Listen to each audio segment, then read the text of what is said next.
What are you doing? Oh. Let me take your picture. She wants to say hello. That's Chiquita. Chiquita. Chiquita. There's probably about 10 to 15 starts in 1989. I moved from South Carolina, Greenville. to Fort Worth, Texas. And I was the chef there in Fort Worth, and my wife was a meeting planner for Texas Realtors Association. Oh. And they came into the hotel, and she said, "I want to meet with the chef." Okay. And I said, "Yeah, I'll meet with you, and we'll talk about your meals and all that." We did. And my wife and I fell madly in love with each other. And Aww. then I got to meet her grandmother, who was a phenomenal lady. Her name was Dell. Hence the name Dell's Favorite Olive Orchard. I became her favorite. Wonder why. That's how the name went. Dell's favorite. So then we fast forward. That's how the name Dale's favorite. Yep. And her favorite bird was the roadrunner. And we have a family that live out in the orchard, Ollie, Olivia, and Orville. Roadrunners? Roadrunners.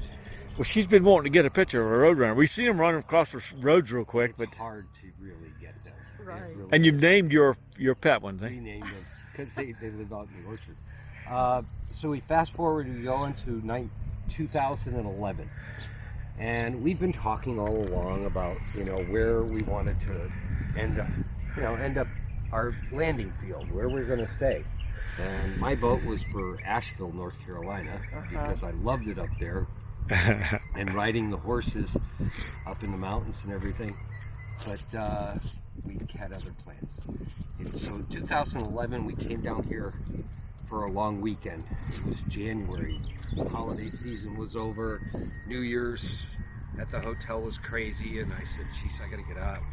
And so we drove down from Kansas City down to about a half a mile from here to my wife's cousin, Ava and Jeff.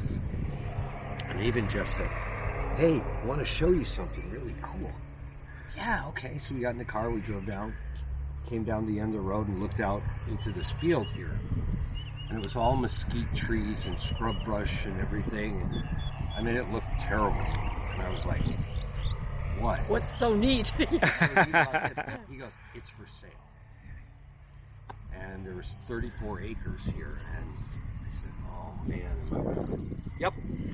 You can take the girl out of Texas, but you got to bring her back. So she was originally from Texas. Okay. She's originally from Austin, Fort Worth area. Okay. And so we bought the property. Drilled 2 wells, one underneath that barn there and one over here. They're very low producing. In fact, that one can run... You're talking about water wells, not oil wells. No, water wells.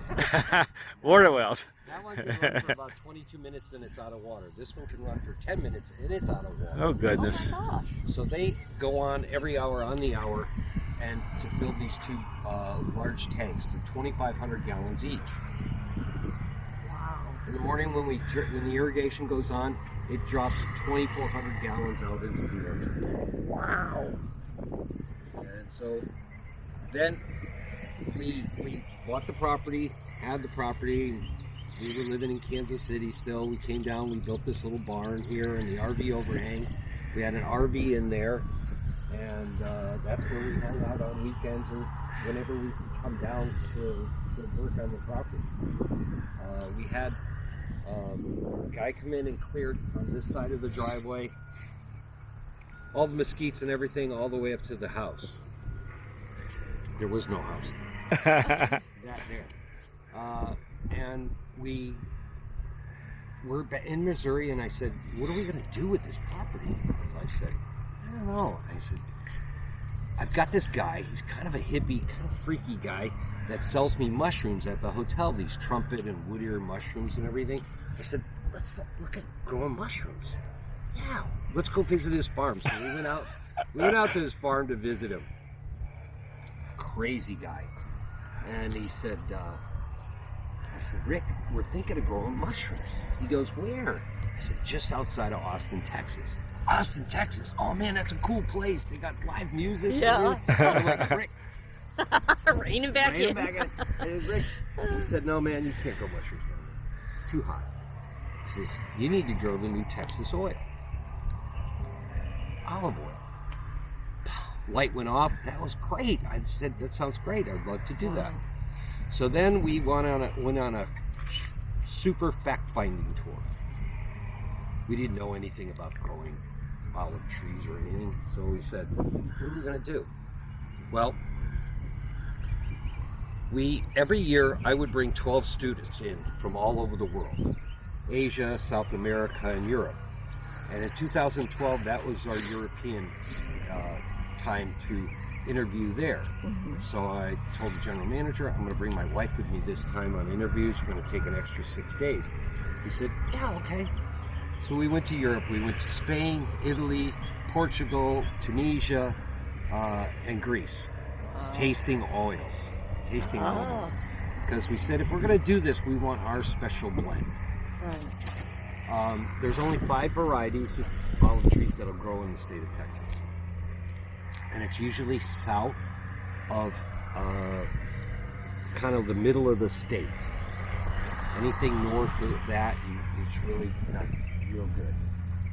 So we visited, tasting. We ended up at a little shop in Madrid, Spain. And we were tasting these 2 varieties that we really liked. But we wanted to mix to see what was the blend. What was the 2 different olives. So we tasted. And of course the Spanish guy's looking at us like they must be American. They've been here playing around for 35 minutes. They haven't bought anything. Yeah. But it was great, and we figured it out. We said, if the trees were green right now, you would notice the outer perimeter of the orchard has a lighter green color, and the inner trees have a darker green color. The outers are arbasanas, and the inner ones are arbequinas. They're both Spanish varieties. The flavor and taste of the arbequina is a sweet, buttery flavor. And then the arbasana has a peppery, spicy taste to the back of your throat you'll get when you taste it. So we decided that, and we said, okay, great. And came up 2014, we moved from Kansas City to Houston, Texas. So here we are in Houston, and we said, okay, let's plant the orchard. You're still working now? Oh, yeah. Okay. And this was in 14? This is 2014. Because these are look pretty mature. Oh, yeah. They grow very, very quickly. On a good year, they'll grow 2.5 feet. Really? These have not been trimmed. When you drove in, you saw the trees are a little shorter. I trimmed those last year right after harvest because they were 14, 16 feet tall. Oh, wow. We do everything by hand. There's no my wife and I are the only employees.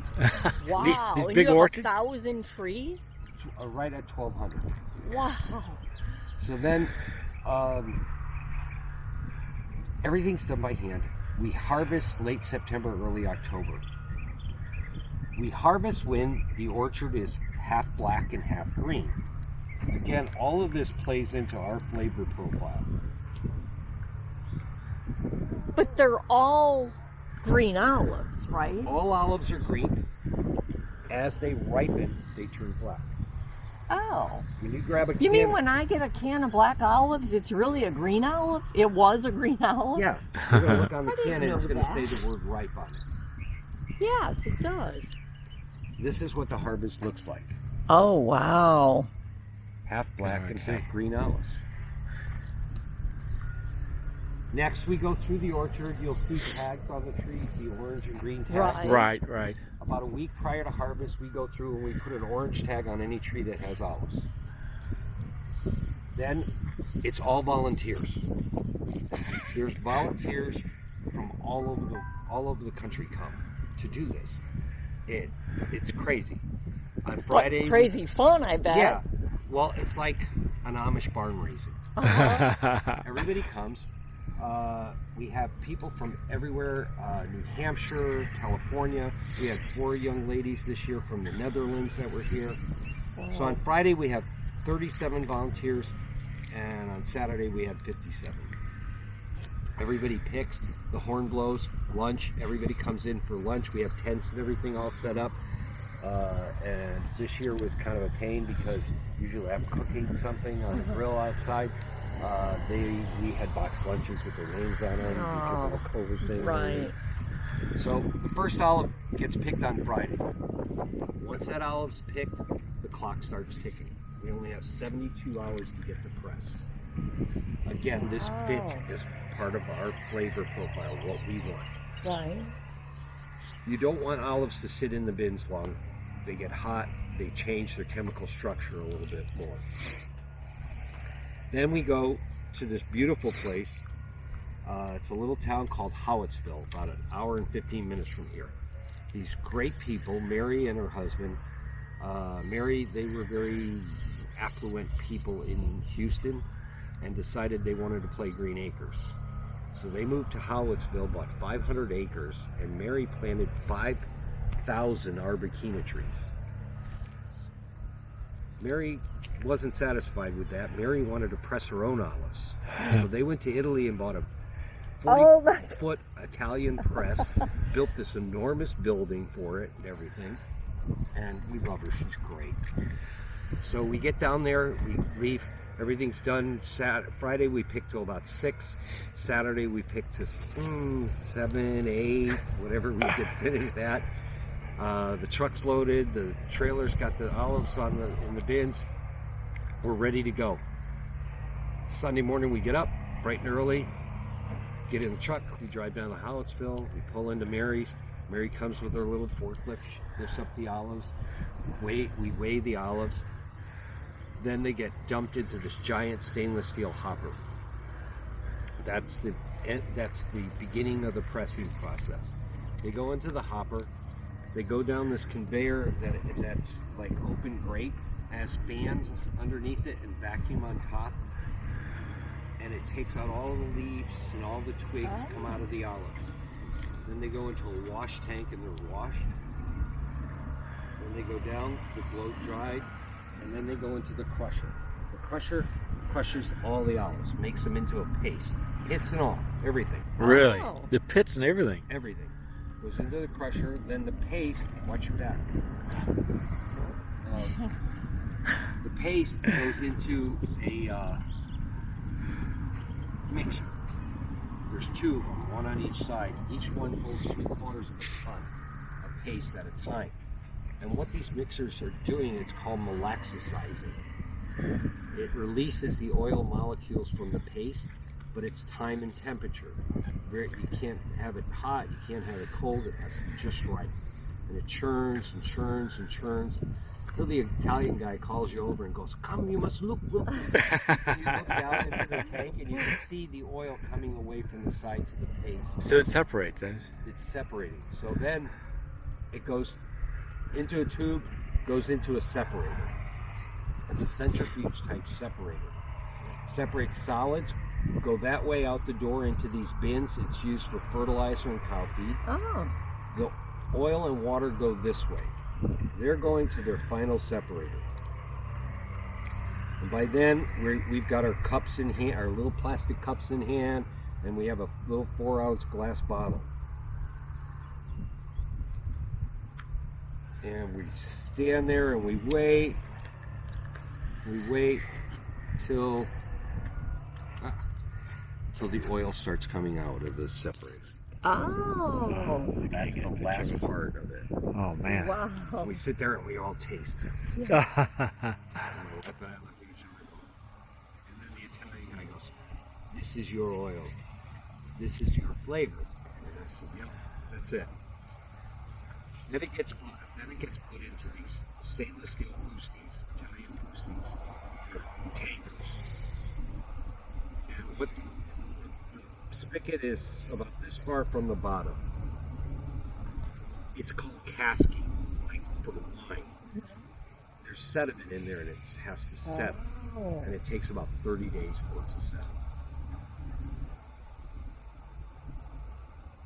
there's no predators in the orchard. Really? There's no bugs, No no bugs? birds, no nothing. Really? Nobody comes in here and likes anything. The only thing, if you took an olive off the tree and bit into it, you'd spit it out right away. Oh. It has a bitter, starchy taste to it. Until it goes through the whole process. It's amazing that Wow. that as long as olives have been around, that they many years ago they developed this process. Oh, as people ask me, like brining olives, like you get in the store, Right. the green mission ones that for eating and stuff like that. How did that come about? I said, you know, I kind of figured it out when I was in Europe, what happened. And it's centuries ago. Olives were on the tree, somebody picked them. Yeah. You know? But on the Mediterranean Sea, the coast, the rocky areas where there's rocks with pools of salt water in them, Right. the olives fell off and went into the salt water. And they stayed there for days and days and days until somebody came along and went, Try one of those. maybe I'll eat. And they ate one and they were like, Oh, it's not too bad. figured it out. Salt water, brining it, makes them edible. So I'm kind of figuring that's how that kind of came about. Huh. That's as good a theory as any. Yeah. The deer come through every once in a while. They'll come out of the woods and come down and rub up against one tree or so. And it's no big deal. But they don't, No. That's good that they're bitter. That way nobody wants to come and eat them too early. They knock the irrigation pipe sometime, and then I have to fix that. But that's pretty much it. So when will they turn green? Well, they stay green all year long. This is from the freeze. Oh, really? Oh. Saturday, going to be really, really cold, they said. The temperature dropped down to about 40 that night. Sunday, the temperature in the morning was 28 degrees. Oh. And it was freezing rain. Sunday morning, freezing rain. Temperatures not more than 20 degrees. Tuesday, it's cold again, 20. It's snowing. Oh. Then on Tuesday, it dropped to 4 degrees. So the temperature really, really dropped down. Were you worried it would kill all the trees, or did you not? Yeah, yes and no. I mean, Nothing we could do about it. right. It froze once before. In 2016, the trees were only 2 years old at the time. We were here up in the RV and said it's going to be cold tonight. Well, it was 78 degrees, you know, nice. Well, by 6 o'clock that night, it was 40 degrees. Uh-oh. By 8 o'clock that night, it turned to 17 degrees. Oh my And God. stayed that way all night long and into the morning. We woke up in the RV, water pipes were frozen from the well. We were like, okay. We looked out in the orchard, everything looked okay. I said, we're all right. We drove back to Houston. Came back the next Saturday, late. It was late night Saturday because I had to work late. Turned the truck into the driveway. The headlights hit the trees. Not one of the trees had leaves on. Oh, So the only reason I think the leaves are still on now is because the ice, they were all frozen when they were with the freezing rain. So eventually all the leaves will come off. The smaller branches like this, they're pretty much dead. But the inner branches in here, if you scratch through, you'll find green in there. Well, Yeah. not on this one, but on some of them. So we think that the heart of the tree is still pretty good. And we won't know, like in 2016, we waited till May, the end of May, and then green started coming back. Oh, okay. And we spent the whole year from April all the way to October trimming every single tree. So that was the last Trimming time. the dead ones off. Yeah, take all the dead ones off. Okay. That was the last time the orchard was trimmed up until this past year, right after we harvested. I was retired, so I said, I'm going to trim the orchard because we have these big trees. And some of the pickers, my niece was in one of the ones up top. And I'm like, Tammy, what are you doing up there? Get out of the tree. She goes, no, Uncle Frank, this is where all the olives are. I go, your bucket's down here. What are you doing with the olives? She goes, oh, it's real easy. I just go like this. So necessity is the mother of invention. She's inventing these. She's sewing these bags. Right. So we'll see. We'll see. I think we have, like, this branch is green, so Right. they'll come back. These that are split and broken, they probably won't. Oh. So you might lose a season here then. We may. Oh, I hope not. We won't know. We won't know until the end of April. Wow. Now, some of them are still recouping from 2016. We lost some in 2016. We cut 30 of them, 30 trees back all the way to the ground. And only 15 of them came back. Oh, These here are some of the ones that were burned pretty bad in 16. So we're not real hopeful Oh, right. that they'll come back. oh, We have an order in California right now for 50 trees to replace ones that have not made it. Right. and if not, you'll expand your orchard, right? You'll plant them one way or the other. Yeah. Yeah. Oh yeah. We usually have replacements like the ones on the side of the barn there, but they're pretty much gone. Oh goodness, yeah. That's They had less of a We'll chance see. than these. so the orange means they're ready to pick. These are old, of course, but And the green is what the picker puts on afterwards. after he's picked. Oh, Oh, okay. I'm done with this tree. So in 2019, in January 2019, January, February, I had a call from my corporation. And how you doing? I'm doing great. I'm in Houston. I got a great staff. I got a great hotel. Everything's good. And they asked a favor. And I said, what's the favor? I said, would you please come up here to Lost Pines? We have a resort, High Regency Lost Pines Resort and Spa. It's about 20 minutes from here. And would you come and take this hotel over? Because we've got some problems with food quality, labor, and, you know, being here 42 years in the company, we know that you know what you're doing. You can And I'm turn like- it around, I right? said, I hate resorts. I hate resorts. Because everything is so spread out. And I was walking 7 to 10 miles a day to get to each one of the restaurants and the banquets and yeah. everything. So we came up here in 2019. We were living in the RV, basically. Our house was put in 2 40-foot containers sitting on the ground there. And I went to work every day. We had the building built before we moved up here. Big building so we could have the horses and dogs and cats come up. And then I went to work every day, and my wife, she built the house. She was the general contractor in building that house. Oh my gosh. And so we had the house built. So that's your house, Yes. not that's your house. No, in 2020, COVID, everything going on, my mother-in-law was living just outside of Dallas. And my wife has an autistic sister. So it was getting difficult because every other weekend there was a problem. One of us had to drive up there and everything. Right.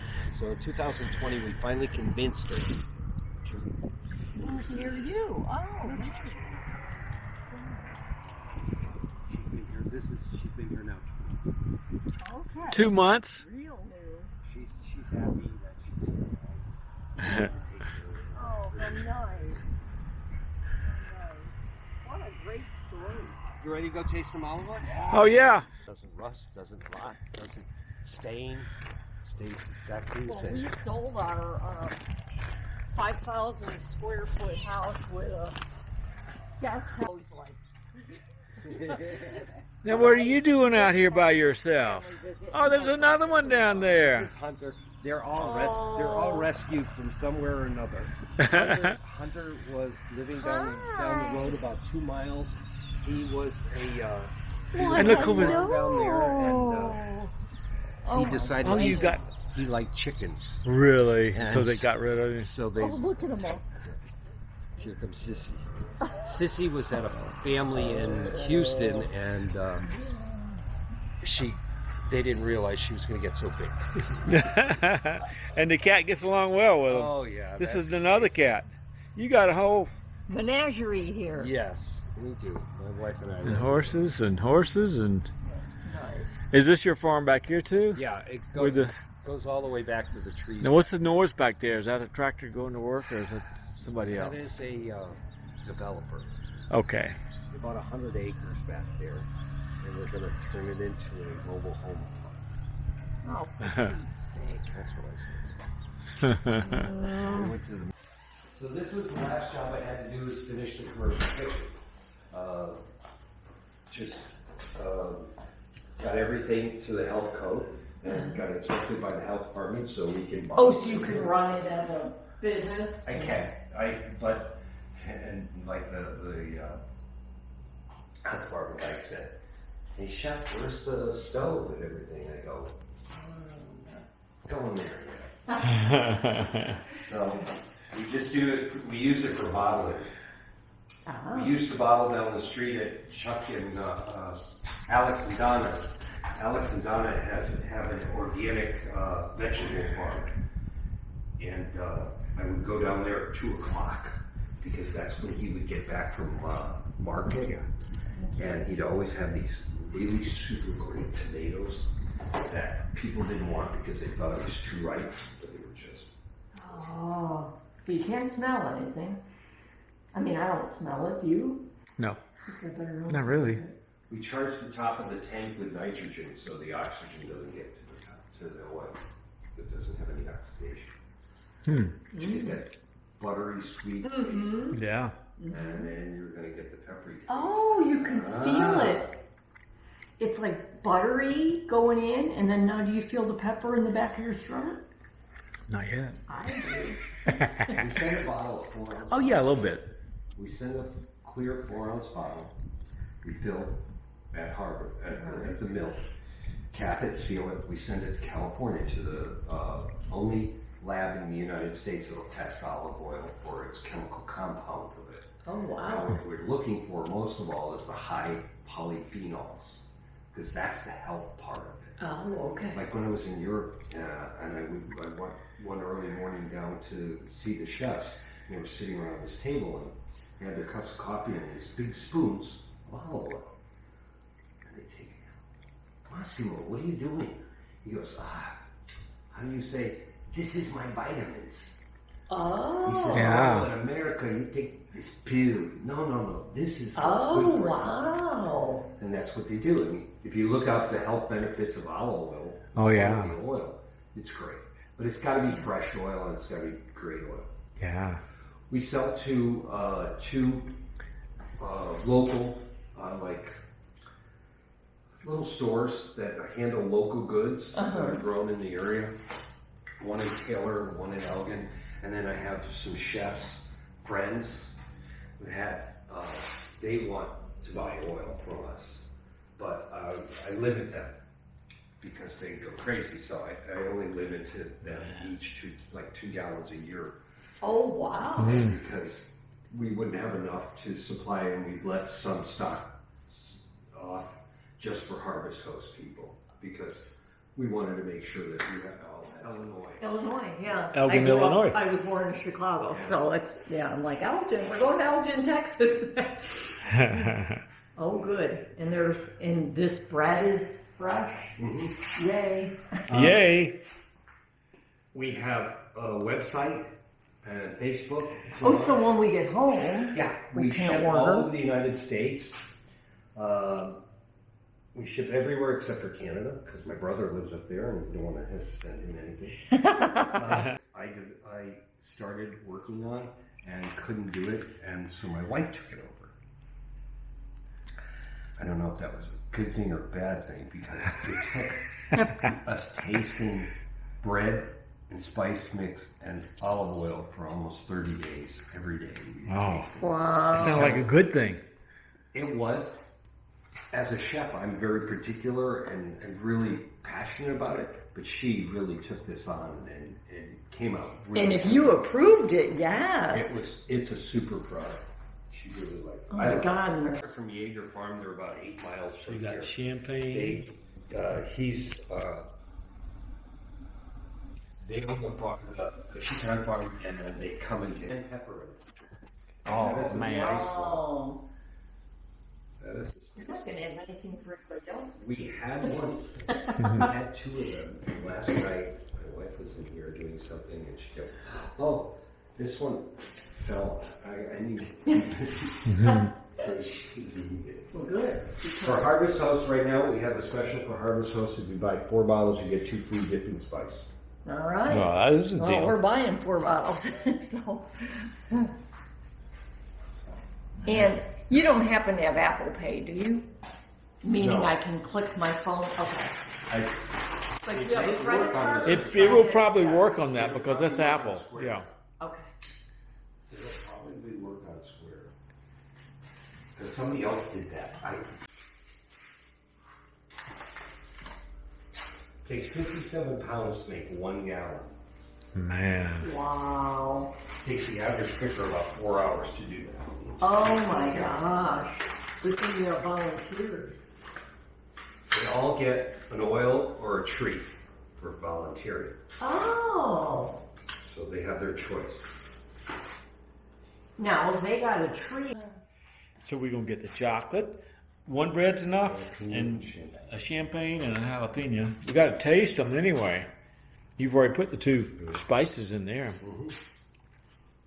And you're all set.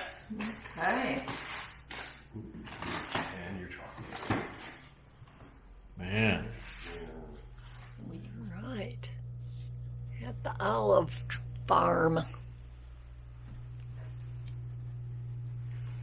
Tony's waiting for the air levelers to level us out, but we're pretty much in here and it feels pretty level. And here's our haul.